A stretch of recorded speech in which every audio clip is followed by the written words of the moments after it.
Hi. Usually on this account there are like lots of fun acro poses and videos. This time I want to talk about how to learn movement better. And we're gonna dive into some neuroscience.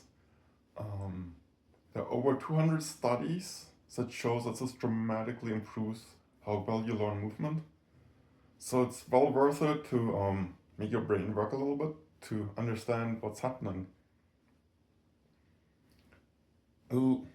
It's common to have those conceptions that you learn movement by someone telling you exactly how to move all your body parts. And then once you know how you have to move your body, you just do the movement.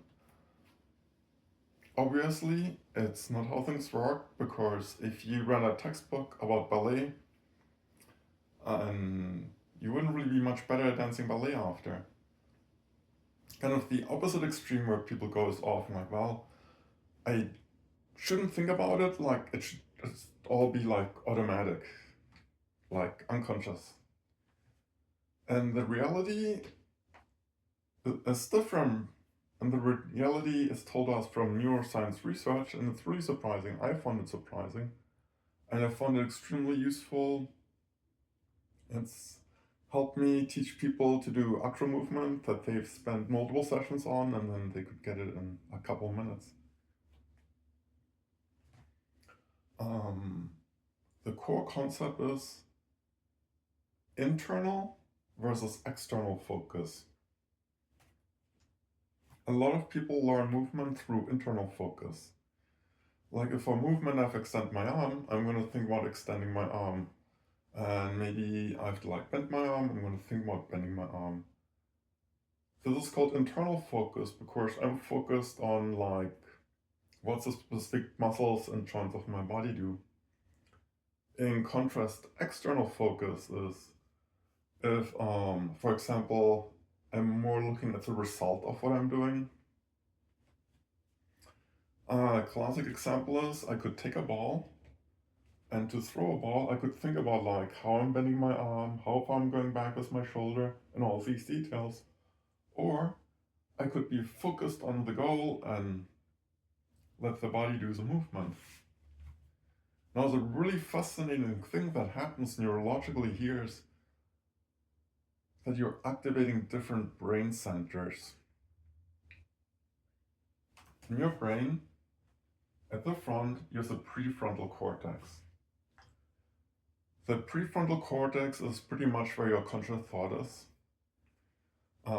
It's also kind of the executive function of your brain, like it can override all the other brain areas. And so if someone explains to you like exactly how to move, bend 90 degrees, raise, all this information, you're consciously thinking about it, it's stored in the prefrontal cortex. And now you have another part of your brain, it's kind of very much in the middle, it's a motor cortex. The motor cortex is a specialized part of your brain for movement. And it usually has movement plans. A movement plan usually involves your whole body. Imagine there is a shelf, there is a cookie jar, and actually the shelf is a little higher and I have to like reach up there. You see how I'm lifting my shoulder, I'm lifting my hip, and if you could see my toes, they lift a little bit too, like my entire body moves. If I'm walking, my entire body moves. And the motor cortex is really great for these like whole body movements. So Acroyoga is pretty much a whole body movement. So you want to be using your motor cortex. However, if you're consciously thinking about it, your prefrontal cortex is engaged, and your prefrontal cortex can override the motor cortex. And that's usually kind of bad. Like a really good example that you've probably experienced is, if you go into a dance class, like let's say it's a hip hop class, you can probably get down the step pattern left, right, left. And then if you want to add the arms, it gets really, really hard. And the reason is you're using your prefrontal cortex, which has a limited amount of short-term memory, so it can focus on the leg work by trying to do the arms is too much. So the interesting thing is like, how do we get our motor cortex activated and get our prefrontal cortex from not interfering with the motor cortex? It sounds really abstract, but they're like very hands-on things. I mentioned internal versus external focus.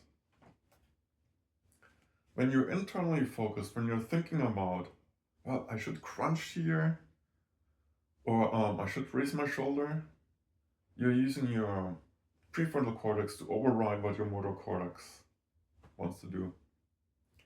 If instead you use your prefrontal cortex to focus it on something externally, a goal or imagery, it occupies your prefrontal cortex and it lets your motor cortex come up with like a motor plan.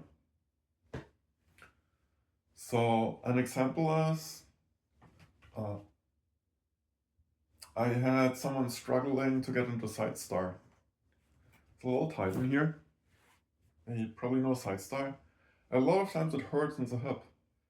And so the person was kind of struggling, like they kind of want to bend, but it hurts, and you can tell the entire movement's very much focused in here, like rolling too much, not enough.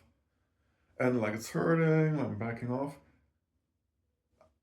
I could tell from how they were moving, like the focus was really here, like what do I do with the hip? And then I asked them, instead of focusing on the hip,